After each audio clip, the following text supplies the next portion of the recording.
Sorry about that. Bit of finger trouble. You can tell I haven't done this for a week or two.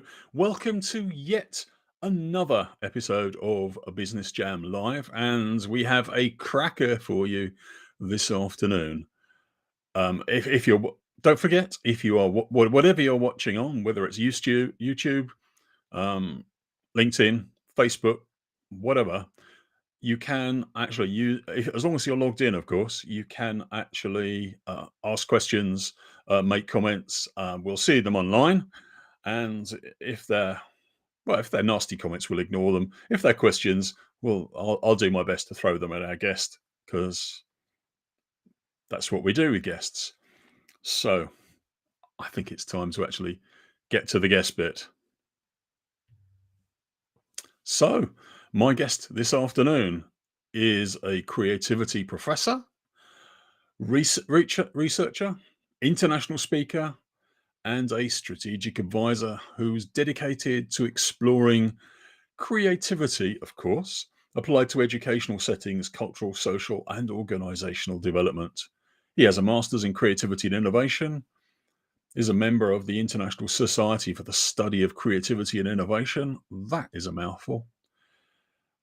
And he is a visiting university professor, and he's spoken at events all over the world: Europe, North America, South America, and Africa, sharing his expertise, of course, in creativity, leadership, learning communities, the future of education, and the future of work. And today he's going to share some of his knowledge with us. So please welcome Felipe Zamana. Hello, Derek. How are you? I'm absolutely fine. I hope that was a reasonable approximation of how to pronounce your name, but No, it's great. It's great. yeah, okay, fair enough. So, collective creativity. It's I think we've chosen the right title for this, because a lot of people, if you talk about creativity, especially in a workplace context, they think Edward de Bono's 6 thinking hats and other things. They think personal creativity. They don't really think sort of collective creativity or organizational creativity. So this is quite nice. So actually, before we talk about that, tell us how you got to where you are now. I mean, a potted history, a couple of minutes. Where did you start out at, and did anything inspire you, or did you just follow the interesting route, pull on the piece of string till you got to where you are today? Well, actually, it's a bit of both, because I remember being a child or a kid. When I was younger, I thought about working with solving problems. And once I didn't know what to do with it, what kind of career can I follow to be a problem solver back then. And I watching TV and the program interviewing people in the streets, and they ask for a senior, an old man, and what do you like to do if you don't have to have money? You can work with anything without worrying about money. What will you do? And this old man said, I like to solve problems.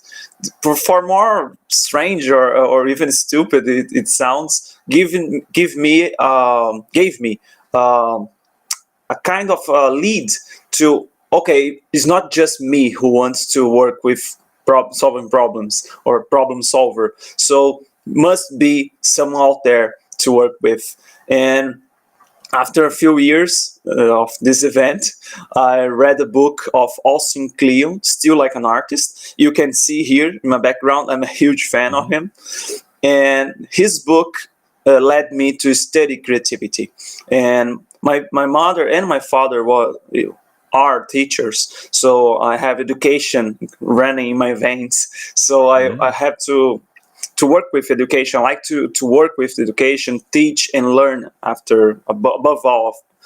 And I start researching about creativity, and I want to know more. So I follow the interesting path, like you said, and it led me to here in Portugal, where I live today for 5 years now.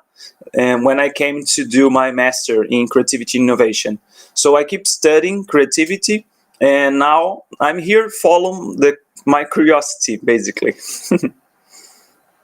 That sounds actually actually, why not continue with a curiosity theme? What part do you think curiosity plays in creativity? Curiosity is the base for creativity, because if you're not curious, if you don't want to know more, so what are you gonna change? So why I search for another way to do something or to think about something if I'm not curious about that? So everything starts with a question. If I don't have this question to start with, I'm not curious, I'm not. So simple as that. Yeah, it's just that over the past few weeks, curiosity has come up an awful lot of times. I mean, one of the most famous quotes was Albert Einstein, who said Yeah. that he wasn't. I can't remember the exact quote, but he claimed that he wasn't very gifted intellectually, but he was probably the world's most curious person. And the other thing that interested me was Leonardo da Vinci. Because he was an artist, he was also an engineer. But what he had was hundreds and hundreds and hundreds of notebooks, all filled with things he wanted to find out more about, and also people he wanted to talk to. He just hadn't got round to meeting them yet. He was incredibly curious. It's like he had a curiosity bank um, It's true. to dip into, which I found fascinating. So good. Well, we got curiosity nailed. The other thing, I was having a conversation with somebody actually this morning about the term creative problem solving, and I was wondering if you found any of those words themselves a bit of a barrier. Yes, sometimes could be a barrier because we narrow creativity to problem solving.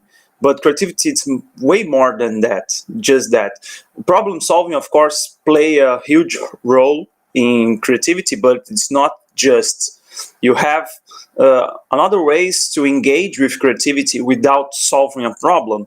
For example, of course, we can transform anything in a problem, but just for an example, when an artist is painting a paint, what problem his or her is solving? So okay, you can trying to turn his imagination in an image, or he trying to communicate something. Okay, you can transform anything in a problem, but what we call really a problem in problem solving is not like that, you know. So there another way to engage with creativity, and we are looking in problem solving, we are just too focused on the outcome in the final result.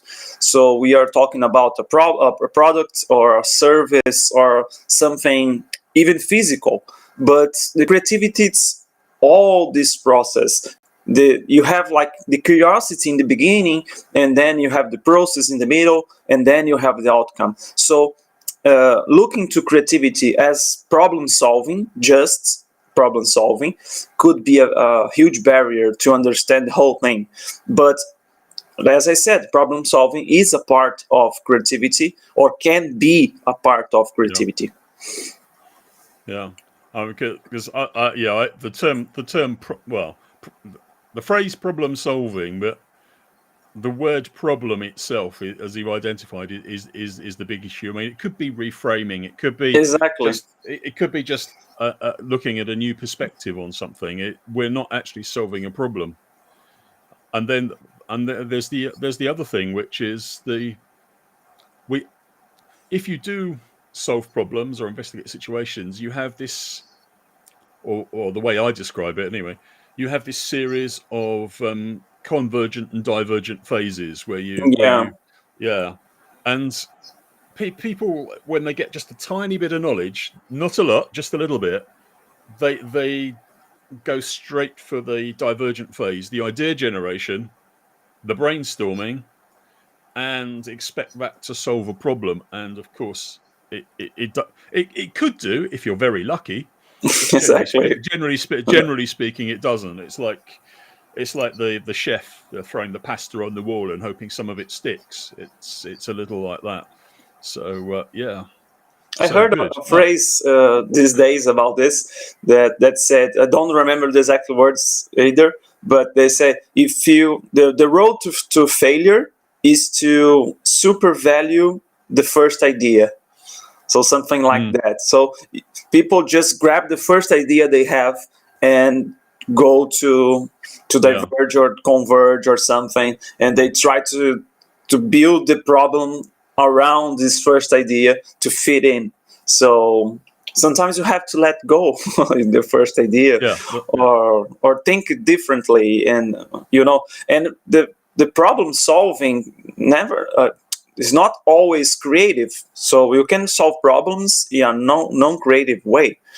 So not just solving problems is enough for being a creative person or even engaging with creativity. Mm.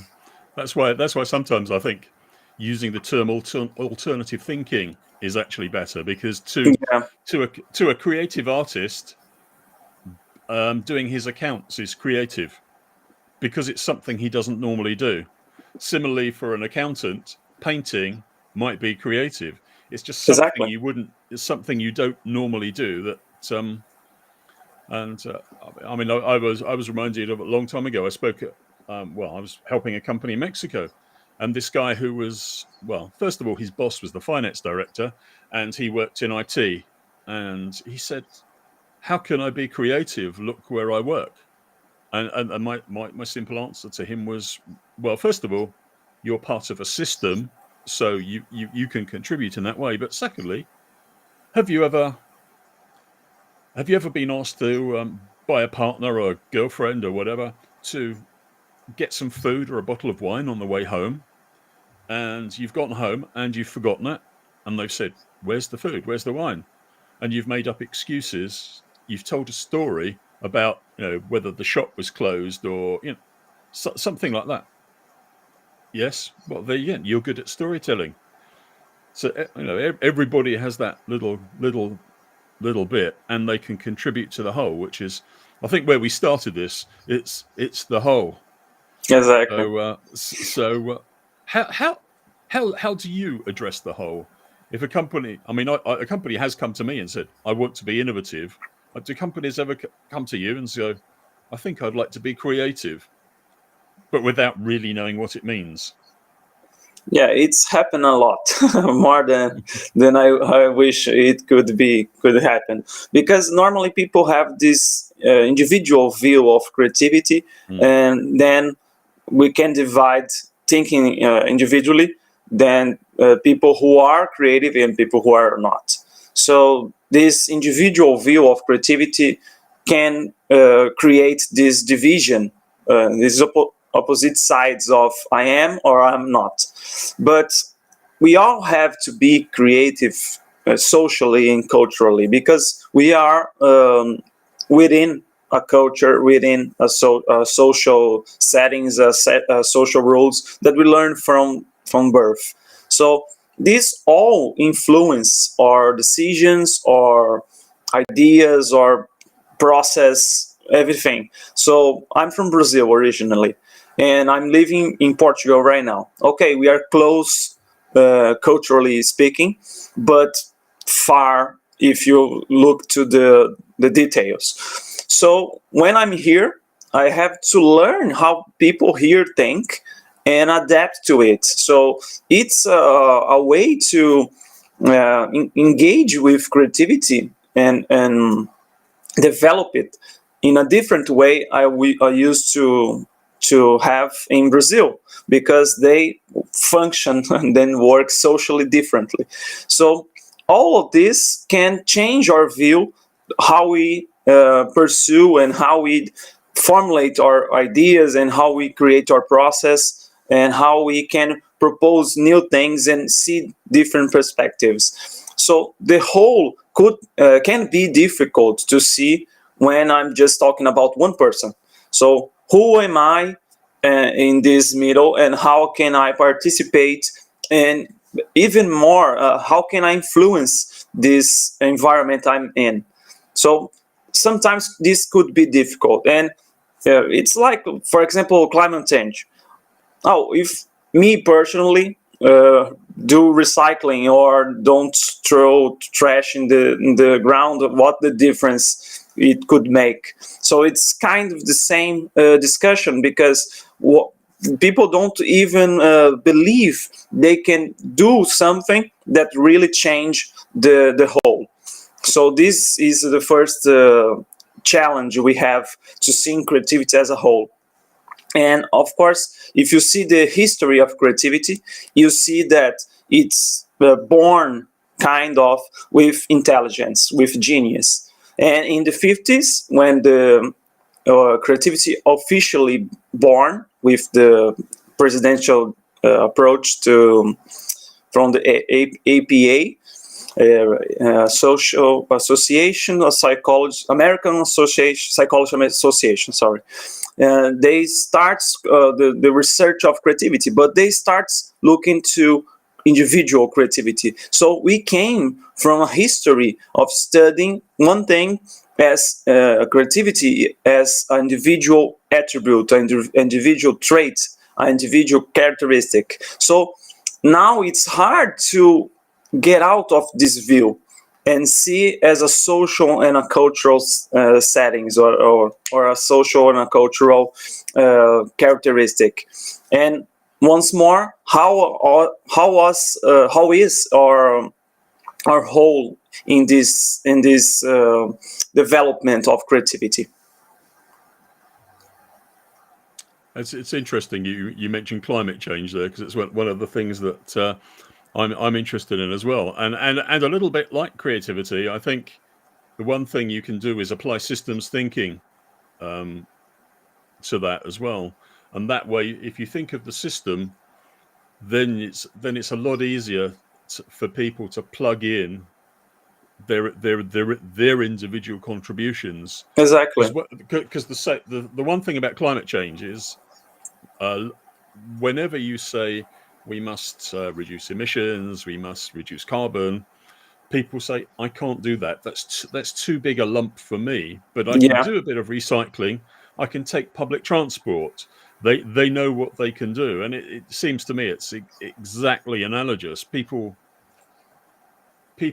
can do their own bits, and you really need a way of managing the whole, which is the interesting bit. And I guess that's not compatible with hierarchies.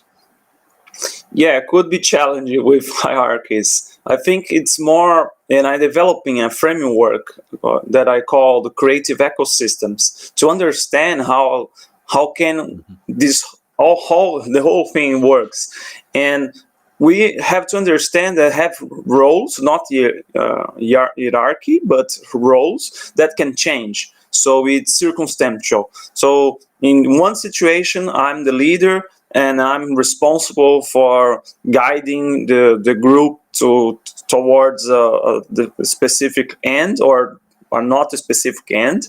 And otherwise, I can be part of the community who will share ideas and build things together, or I can even be the curator, the people who will share this information, who is outside the ecosystem. So the new members, or the possible new members, to join that community. For example, we said about climate change, and if I talk with a friend, so we're saying, oh, I can't do anything about it, it's too much for me. And I said, no, you can recycle, you can take public transportation. So I'm doing, in this circumstance, in this context, I'm doing the curator role, because I'm sharing information with him or her to what he or she can do to participate in this system. So you don't have a hierarchy, but you have circumstantial roles to participate and to include people in this huge community, and in a group of communities, because it's not just one community. You have a lot of communities interacting with each other, sharing this information, sharing ideas. So I think looking creativity as a social cultural approach or a setting, you can see how different groups and different people share, interact with each other, and create and generate new ideas, new products, new process, new whatever. Yeah, I'm glad you came up with a good idea for it. Ecosystem. I have something which is a bit more messy than that. I talk about soup.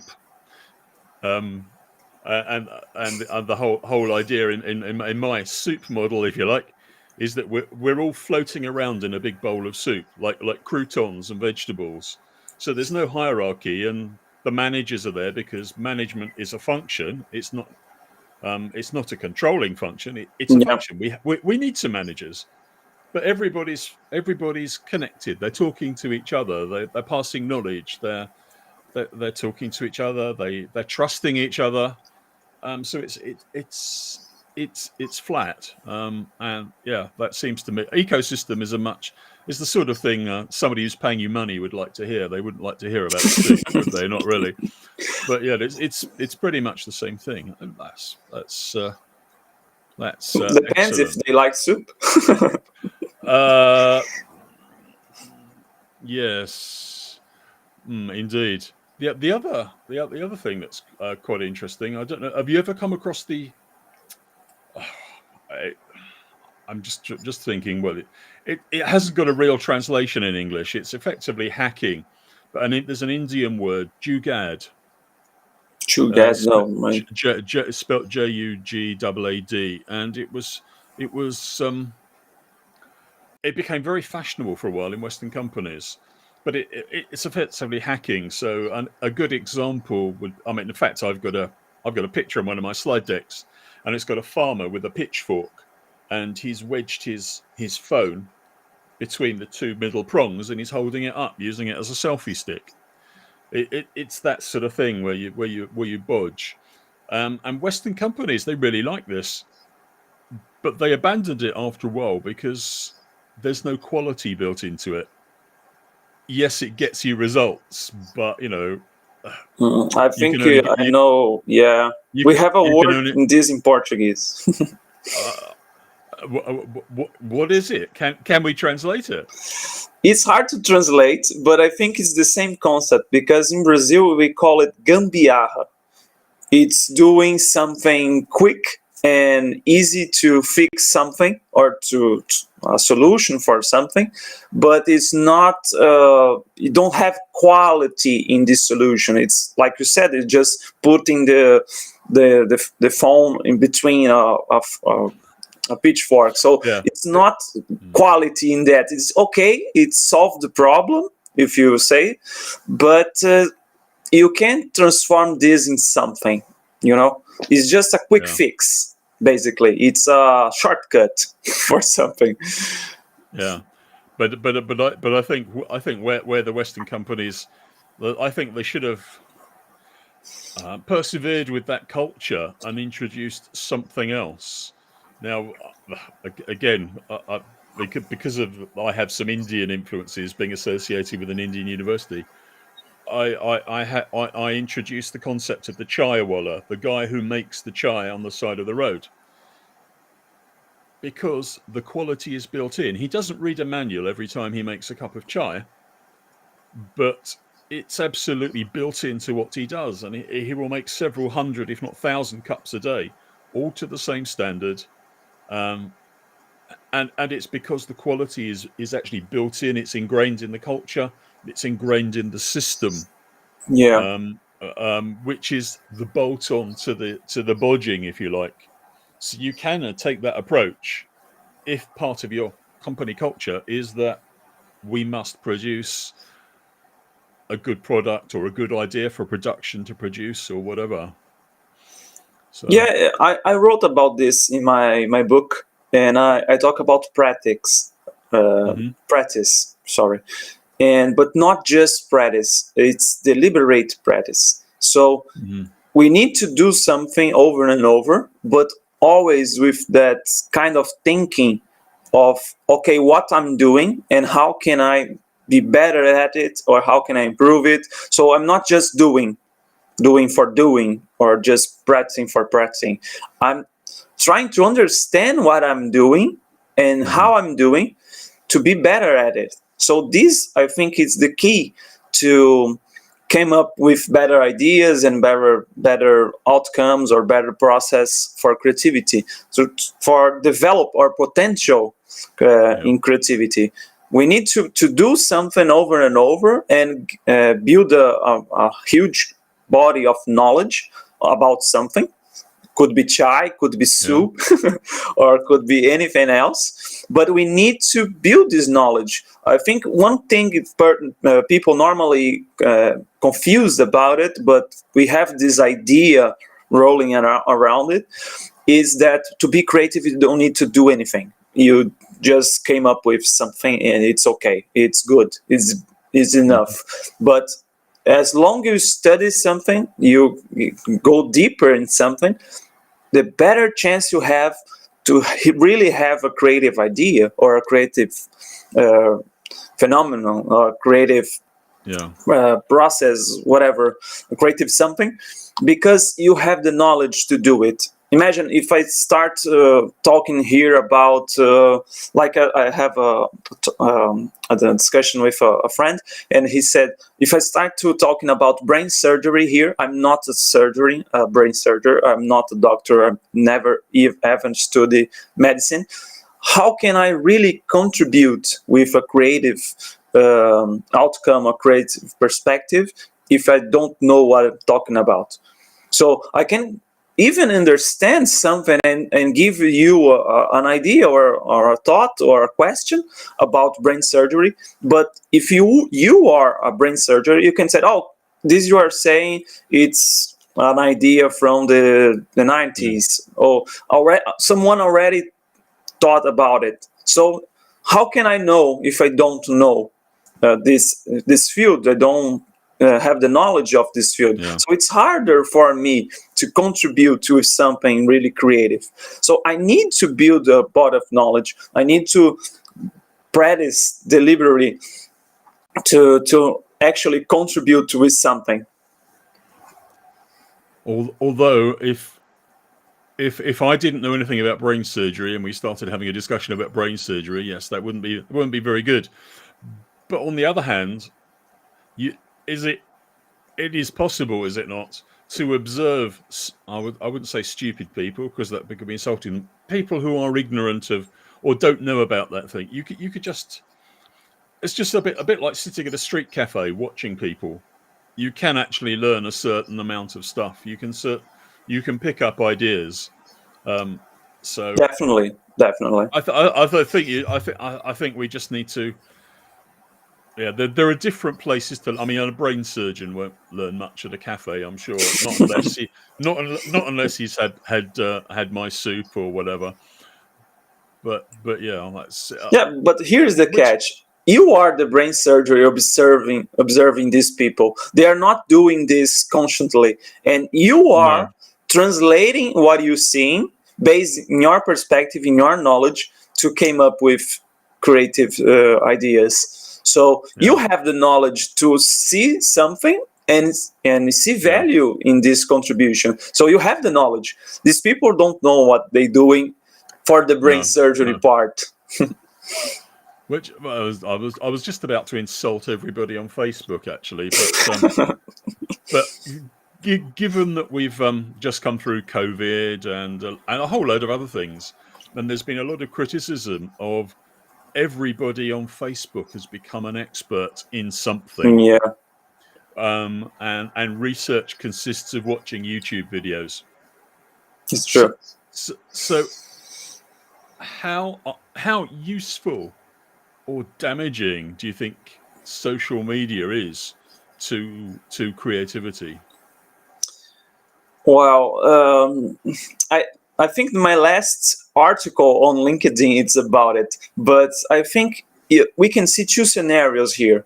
One, it's kind of a positive scenario because somehow we are trying to learn, we are eager to learn, and Mhm. sharing this knowledge could be in social media, could be a good thing for people, but we need to filter. And I think this word here is the key word, filter. I have here uh, here in this site here. It's If I do a that, framework. Yeah, if I here do that, we can it's see them a bit better. yeah.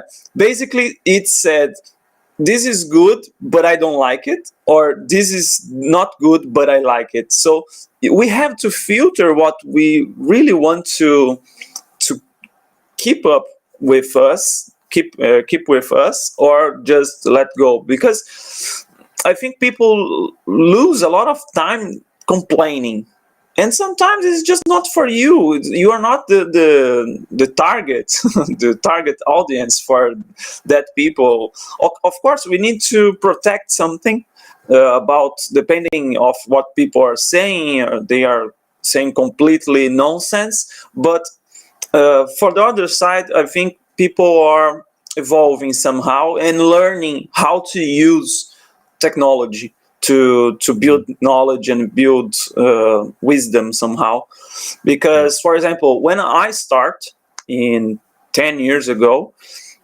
I said a lot of things that for me in that moment was kind of true, and I'm learning. And reading it, what I said now, I well, no, complete nonsense. I'm talking gibberish. So I evolve, I study, I learn, but I have this. I need this space to be wrong and not be judged. I think this is important. But um, what I need when to give an evidence here to highlight here is there's a difference between I'm learning and I'm being a specialist and I'm the holder of the truth. So we need to be clear about. I'm not saying this is true. I'm not saying this is the absolute truth about something, but seems to me that that thing could be interesting or engaging or curious. Just so I'm as me personally I try to avoid be too affirmative about things because I could be wrong. So I know that, and I know that today seems right, tomorrow could be wrong too, because we are building knowledge. So I like to ask questions. So what I'm pursuing right now is a lot of questions I'm trying to make, and I try to make to bring these questions for my audience. For example, in my social media. So I'm not affirming anything. I'm just asking you to reflect with me, to think with me. So what do you think about something? What do you think about this? What do you think is the future of creativity, the future of ecosystems? So this change of our speech could be interesting in social media, and I think we are learning how to deal with this and how avoid false prophets in the social media. Yeah. I think there's far too, particularly on Facebook, but not totally on Facebook. There is this thing where people have to be right, Yeah, and there isn't a great deal of discussion. People have to be right. So yeah, I must admit when people start entering into those threads that I'm part of, I just leave them because I can't be bothered. because you have to explain, keep explaining everything, and it's just hard yeah, work. Whereas the best thing I think exactly. is face to face in a bar with maybe with some alcohol or something, and you get a much better atmosphere. And because the problem about social media, we talk about everything being public, everything going out, but in fact it's very very linear in a way. People comment, then another person comments, then another Yeah, person comments. You don't get that. You don't get a proper discussion. It's a simulated discussion. it's true. It's It's not true. like it's not like we would get in a classroom or a bar or a restaurant or whatever. Yeah, and So we are talking about the whole, and this kind of thing blocks the scene, or block we foreseeing the whole, because we are seeing just a timeline, a linear thing. Like you said, I read a post, and then I read a comment, then I read another comment. It seems linear, but and then we go to the specifics, and we can't see the whole like this. Yeah. So, and one thing I think, especially about creativity, people are looking for the impossible. They want a shortcut, they want a magic formula. And when I read a quote these days about this, and when people want the impossible, the liars are the people who are satisfying them, because they say, "Oh, I have a magic formula. I have this shortcut you're looking for, but this is impossible. This is non-existent." So then you have the false specialists on the social media, because it's always linear, like you said, because it's the truth here, the truth here, the truth here, and then you have just what you want to see. Yeah, there's we call those sorts of people snake oil salesmen. As in, you'd have seen them in all the old westerns a long time ago. But there's two types of them, I think, as you say. There's the people who promise everything, and the people who appear to be the center of knowledge, but what they're doing is reposting everybody else's articles and ideas, Yeah. not generating. And actually, whilst you were talking about things being linear, it just suddenly struck to me, we very cleverly engineered this, or maybe not, that this whole idea of being linear on social media is very like being in a company where the whole organization isn't involved. So somebody says, "Oh, we will ask the marketing department." Okay, then we'll ask, I know, production. Then we'll talk to the secretary, and that also is a linear conversation, Yeah. which doesn't work very well if people aren't able to contribute when they want to, in the way that they want to. Yeah, contributing in a team, especially in the whole uh, company or enterprise, could be challenging, because you don't have this safe space to share. So if I say something, how people will receive this idea or this contribution, and how this gonna backfire to me, probably. So people don't say anything, they avoid saying something, Yeah. because afraid of the judgment that could be there in these settings. But we need to build for what I believe, it's we need to build places inside the company when all departments can interact with each other without this kind of judgment, and don't need to be a formal meeting or something. It could be just a open space that people goes and leaves and stay there how long they want, and they interact with each other freely. You can't really control this kind of situation. You can't oblige people to share ideas and share their knowledge. You have to be spontaneous somehow. Yeah. Have to be honest. You have to build trust, and to build trust, you need time. So people need to be in the same place for a while until they are really engaged to share and to contribute. And like I said, it takes time. It's not for today to one day to another. It's ready. That's why coffee machines and water coolers are very important. Exactly. And anything where people naturally congregate. It doesn't have to be those; it can be anywhere. But Yeah.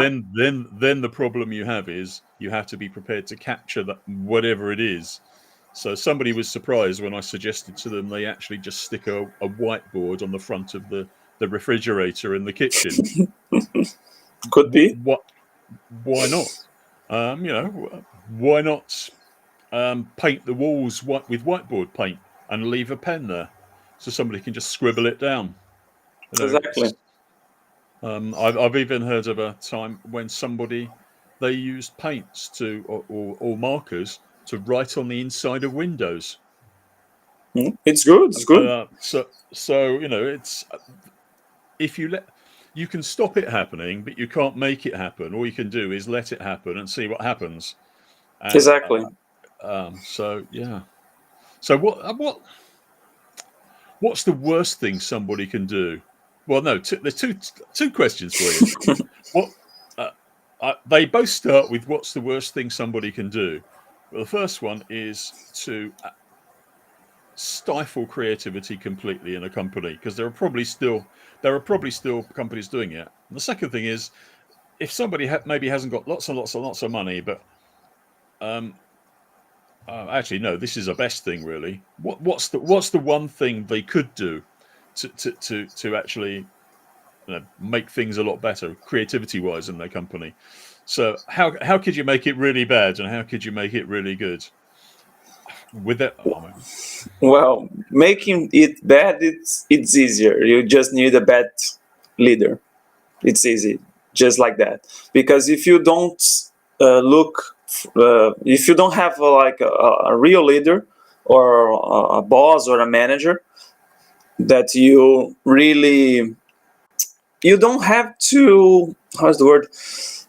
You don't have to admire them, but they can't be bad. This is the worst. Bad leadership is the worst for the company creativity, because people won't share, people won't trust. And if you kill trust, kill sharing, you kill creativity. That's easy. But if you create, you don't need actual leadership, but you need a bunch of people willing to share. This is the best thing to do. So creating this kind of opportunity to share, it's the best thing you can do in the company to promote and developing creativity in everyone. And don't try to do brainstorming sessions, because like I said, people don't feel comfortable normally. Of course, you have some cases that work, but normally people don't like to be in a brain sessions because Yeah, it's not comfortable situation. For me, example, I don't have my best ideas on the spot. I have to think about it. So you give me a challenge, you give me a question, I will think about it for days at home, taking a shower, riding public transportation, these kind of places, and normally ideas came up. And then I have an answer for this challenge or for this question, not there in the moment. So yeah, I think we have to vary the brainstorm sessions and create the question sessions. So here is our challenge, here is our main question, how we can answer this, and done. Everybody for their homes think about it, and then we schedule another yeah, question session or challenge session. And okay, what questions or possibly answers you have for this challenge, for this question? Or you don't even a session, you just leave like a box or a wall, you can write something there, and people will build this idea together. So this is the best way to promote creativity in the companies. And once more, you don't need exactly a leadership to do it, because someone will do this role. Someone will naturally take the yeah, leadership, or even the group will select someone. So you are the responsible for gathering all the ideas and see what happens and what yeah, everyone shared. So I think this is the both scenarios you asked yeah. me. And you, as far as the other employees are concerned, they just need permission to take part. Exactly. Am I allowed to spend my time? Am I allowed to come up with crazy ideas? Am I allowed to sit with my feet up on the desk with sunglasses on, as long as I'm thinking about solutions to problems? And once you got that permission, it's incredibly powerful. Exactly. but I think you need some. I will say social contract, but not a society contract. I mean, this interaction, this group needs some kind of rules Yeah. but not. How can I say it? You don't need specific rules for this to work, but you need some rules. So some guiding rules. So what can be done, what cannot be done. We have like time schedule. Do we have a time limit or something? We need just to like 3 Yeah. rules is enough. So okay, don't do that, don't do that, don't Yeah. do that, or this is our challenge here. It's something we need to do. For example, we have a budget limit. So Yeah. have your idea have to fit in this budget, stuff like that. So people don't think freely because they lost, because there's a lot of opportunities. For example, I don't know if in the schools in England are like this, but in Brazil, when you are very young, they have like it's a common exercise for kids. They ask you to draw what you did in the last summer vacation. So you have a theme, you have a guideline to follow. If the teacher just asks, draw something, you draw the last thing you saw or the first thing that come to mind, because you don't have a objective, you don't have a goal. So you do whatever it's on hand. Yeah. So, like you said, to give an example, you look normally. Notice this. Honest people are looking for example. They normally look around them to give you an example of something, because they don't know front hand to what to say. So they search for something. It's Yeah. on hand.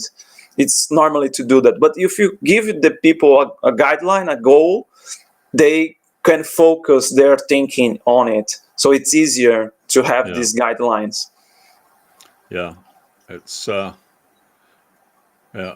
I think we'd probably more likely to be call it a framework, but yes, Yeah, could be, could be. it's effectively almost like a soft room, if you like.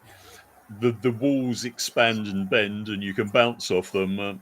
But there are some rules. So yes, I mean, I feel that we could actually talk about this for hours and hours and hours. It's true. It wouldn't get any work done. It wouldn't make us any money. But boy, would it be fascinating. Actually, Exactly. there's some. I'll say, just in case there is actually anybody listening to this. I hope there are.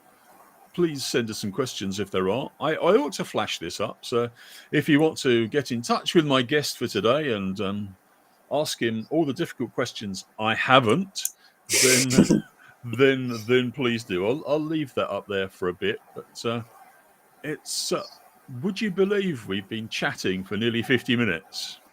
Yeah, sure. For me, it's like 15 minutes, not 50. It goes, which is just goes to show that relativity doesn't apply when you're talking about creativity. Time dilates and all the rest of that. It's true. So there we go. So anyway, I guess that's a good place to actually stop there. So I'll hide that caption. If you do want to get in touch with my guest and you missed that, then my details are at the end, and get in touch and I'll put you in touch. So, well, thank you very much for joining me this afternoon. It's been interesting. It's given me some new insights and reinforced some of the things that at least I thought I already knew. So that's very good. So if we had an audience, we'd applause. So thank you very much for appearing, Felipe. Thank you for the invitation, Derek. And I hope I hope we'll talk again at some point. I hope so. Okay, right. Well, bye for now. Thanks for appearing. Bye-bye. Well, wasn't that fascinating? I hope everybody enjoyed that. I certainly did. So this will be available as a replay next week. So in a couple of weeks' time, I'll be back. I don't know who my guest will be, but bye anyway. for now, be creative, have a good week, and I shall see you next time.